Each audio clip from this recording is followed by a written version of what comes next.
We are in Unit 5. We begin with Lesson 1.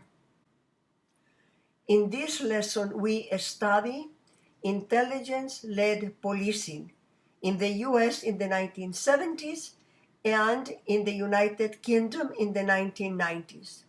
We look at the economic, organizational, political, and technological drivers of ILP development. We look at why ILP provides to police agencies and to the constraints in the operational environment of ILP. And then we conclude. In the United States, in the early 1970s, the RICO statutes were enacted. Law enforcement and criminal investigators needed in-depth knowledge of organized crime's operational environment and modus operandi to get convictions under RICO.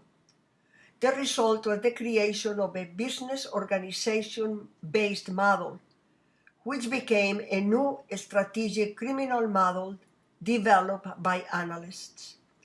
In the UK, in the early 1990s, British police agencies faced scandals regarding their inability to target prolific criminals and serial criminal offenders. The Home Office responded by creating the reform that established the National Criminal Intelligence Service. The result was the creation of the intelligence-led policing model. The overall result is that ILP has become a formalized and structured use of intelligence, actionable intelligence, within police departments. The drivers of ILP development were economic, because of the reduced access to resources due to cuts in police budgets. Organizational, the budget cuts motivated police officials to develop an efficient and effective management model by using structured information vetted and analyzed into intelligence products.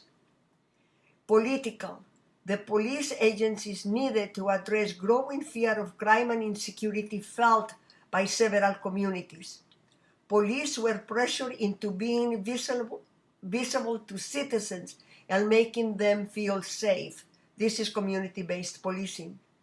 This required targeted, effective resources deployment and management, including smart patrolling supported by crime mapping techniques. Technologically, computer geomapping software and massive crime databases gave police agencies the tools needed to turn information into intelligence. Again, actionable intelligence to target specific safety and security issues. These drivers were supported by the disillusionment of high-ranking officers regarding the effectiveness of traditional crime-fighting techniques in the 1980s. The scandals concerning interrogation techniques failed surveillance of repeat offenders and serial criminals.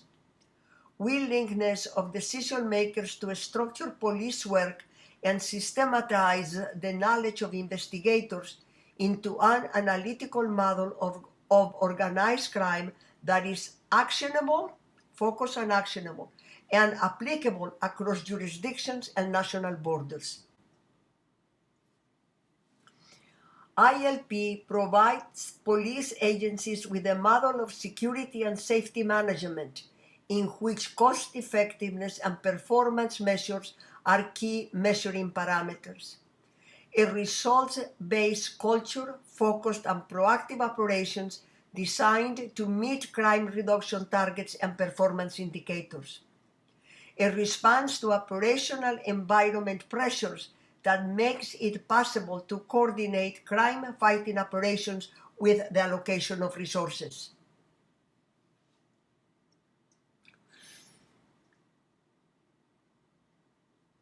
ILP provides a management model, known also as an internal service, that processes and organizes police information to inform the decision-making process and direct the deployment of resources. coordinate police actions based on a multi-jurisdictional approach, and ensure continuous professional learning through feedback from operational results. These are the lessons learned. What are some of the environmental constraints? Since the 1990s, criminal intelligence activities have expanded into many countries, becoming best policing practices. Several police organizations integrated terminology and concepts related to the ILP model. However, this dissemination of the ILP model has not proceeded in an integral and systematic fashion. Differences in the operational environment, such as countries, structure, and authorities of police organizations and legal systems, constrain the inception of ILP in several ways. Differences in criminal environments render police agencies unable to capture serial offenders due to breakdowns in the exchange of intelligence across jurisdictions and conflicting legal practices, case law versus Roman law. Identify the criminogenic effects of changes resulting from a global operational environment. Criminogenic means producing or tending to produce crime. Put an end to violent street gangs, terrorist networks, transnational criminal business enterprises, and monitor pedophiles and human traffickers. Restructure the police system due to failure by police organizations to adapt to the evolution of criminal problems within an ever-changing operational environment. Hostility is another concern. Hostility comes from a variety of sources such as geography, cultural, political, social, economic, technological, and differing perceptions of safety and security. Hostility can be absolute or relative. Examples of relative hostility are in Western countries with infrequent adverse incidents, such as Waco, Oklahoma, Ruby Ridge, and 9/11. Absolute hostile environments are in countries facing significant or imminent destabilization, such as Palestine, Israel, Colombia, Thailand, Egypt, Libya, Somalia, Honduras, Venezuela, and Nigeria. Agencies in hostile environments usually develop informational and analytical skills superior to those of organizations that operate in stable environments. This is self-evident. To manage uncertainty and risk, organizations in risky environments have to know or be able to estimate their existing or emerging threats. Hostile environments affect the legal framework governing counter-crime legislation and the operation of police agencies. Legal constraints. Legislation after 9/11 gives more power to police in investigations and in electronic and remote surveillance, searches and surveillance of suspicious financial transactions and metadata. Legislative changes and control measures vary from country to country, affecting the exchange of intelligence. The complexity of diverse penal procedures and the heterogeneousness in the codification of offenses lead to fluctuations in the exchange of information and the reliability of analysis. Proliferation of law enforcement jurisdictional authorities and the fragmentation of police apparatuses represent major obstacles. These obstacles affect the standardization of criminal intelligence products. At the organizational level, executive power, or lack thereof, affects the informational capability of police organizations and the quality of their criminal analysis products. There are two types of organizations: those with executive power, that means law enforcement departments or agencies, or lack of executive power, those are the criminal intelligence agencies of services. Criminal intelligence services have no legal means to compel police organizations to cooperate in the exchange of information. This cooperation is based on the willingness of police departments and the extent of personal and professional networks developed by the employees of intelligence agencies. Two other major environmental constraints at the organizational level. One is fragmentation of organizational memory combined with the loss of accumulated expertise or knowledge, and weakening of breakup of professional networks that connect intelligence agencies to police departments. Police organizations and criminal intelligence services prefer structural configurations which favor results-based management, adapted to a concurrently stable and complex environment, such as a professional bureaucracy characterized by a standardization of work, qualifications, and products, and a horizontal or vertical structure or a combination of the two.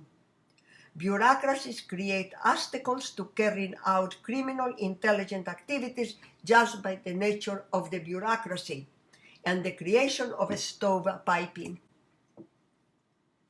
Vertical compartmentalization of work units stands in the way of feedback from criminal analysis consumer units. Those are the units that use the analysis. An investigation division has some intelligence, while a patrol division does not. Think about the difference here. Too much professionalization can lead to fragmentation of information within some groups, such as investigators. Withholding of information results from the complexity of power games inherent in the hierarchical structure of police organizations and the fact that they are staffed by human beings. Erratic activity characterizes the police intelligence function due to the often high movement of staff. This is turnover.